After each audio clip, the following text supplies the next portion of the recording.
বাচ্চাদের কিংবা বড়দের যেকোনো হোমমেড খাবারের দাম যে এত কেন বেশি হয়, আজকে আমার এই কথাগুলো শুনলে আপনাদের একটু হলেও ভুল ধারণা কেটে যাবে। আসসালামু আলাইকুম, সবাই কেমন আছেন? আমি আলহামদুলিল্লাহ ভালো আছি।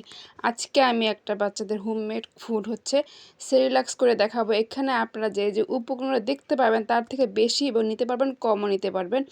আমি যেহেতু একেবারেই করব, এটা একেবারে অনেক কষ্টকর একটা কাজ, অনেক দিন অনেক সময় লাগে এটা প্রসেসিং করতে।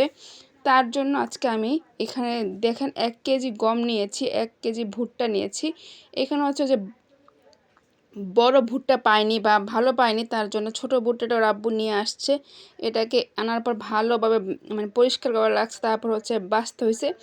আর সবচেয়ে বড় কথা হচ্ছে আমি এই ভিডিওটা তৈরি করার কথা ছিল না, পরে ভাবলাম যে আপনারা যেহেতু সবসময় হোমমেড ফুড নিয়ে আপনাদের অনেক কমপ্লেন দেখি বা অনেক ভিডিও থেকে দেখি আপনারা বলেন যে এত দাম কেন।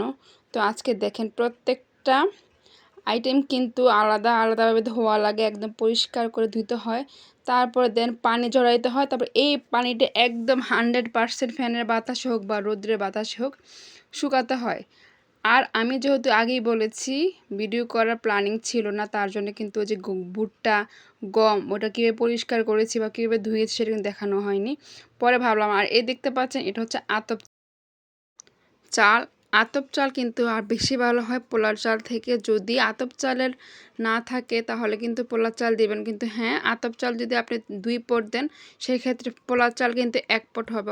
অনেক বাচ্চাদের আছে যে আতপ চাল স্যুট করে বা পোলার চাল অনেক সময় স্যুট করে না। এগুলো যে বললাম একটু আগেই, এগুলো কিন্তু ভালোভাবে পরিষ্কার করে টেলে নিয়েছি। তারপর এই সবচেয়ে কষ্ট কিন্তু হয় এই আতপ চালটা, বা হ্যাঁ, আতপ চালটাই বেশি কষ্ট হয়, পোলার চালের মতোই পাতিলের সঙ্গে লেগে লেগে যায়। আর এদিকে দেখেন আমি কিন্তু মসুর ডালও নিয়েছি। মসুর ডাল হচ্ছে আপনি কিন্তু চাইলে সব কিছু সমান সমান নিতে পারেন বা সব কিছু হাফ হাফ নিতে পারেন। সাপোজ 2 পট চাল হলে 1 পট ডাল নিতে পারেন। আমি কিন্তু এখানে এবার মুগ ডাল ব্যবহার করিনি, গতবার মুগ ডাল দিয়েছিলাম। আর এবার হচ্ছে সাথে মসুর ডাল অ্যাড করেছি, গতবার মুগ ডালের সাথে দিইনি। তো সব কিছু মিলে কিন্তু অনেক সময় লাগে। এই ডালটা কিন্তু প্রতি ব্যাচ ভাজতে কিন্তু আমার 15 থেকে 20 মিনিট সময় লেগেছে। তার একটাই কারণ, খুব লো হিটে ভাজতে হবে, যেহেতু এগুলো ভিজা। রোদ্রে আমি শুকাইনি, ধুলাবালি রিস্ক থাকে, তার জন্য ফ্যানের বাতাসে কয়েক ঘন্টা রেখে দিয়ে তারপর সেটা একটু একটু করে টেলে নিয়েছি। দেখেন অনেকগুলো কিন্তু হয়ে গিয়েছে।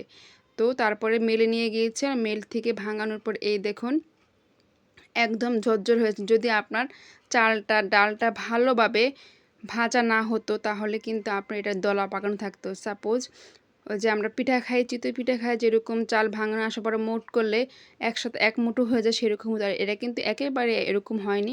তারপর দেখুন আমি কিন্তু এটাকে এখন একটা অনেকগুলা বক্সের মধ্যে নিয়ে নিচ্ছি, ছোটো ছোটো ডিব্বার মধ্যে আপনার সুবিধা মতো। হ্যাঁ, আপনারা চাইলে কিন্তু যাদের ফ্রিজ নেই বা এতগুলো কোথায় রাখবেন, যেহেতু এটা ডিপ ফ্রিজে, বা সবচেয়ে ভালো হয় ডিপ ফ্রিজে রাখলে। আমি কিন্তু সবগুলো ডিপ ফ্রিজে রেখে দিয়েছি, শুধু একটা ডাব্বা বাইরে রেখেছি। আর আপনারা চাইলে যদি আপনি ডিপ ফ্রিজে না রাখতে চান সেক্ষেত্রে আবার একটু টেলে নেবেন। তো ভালো থাকবেন সবাই, আল্লাহ হাফিজ।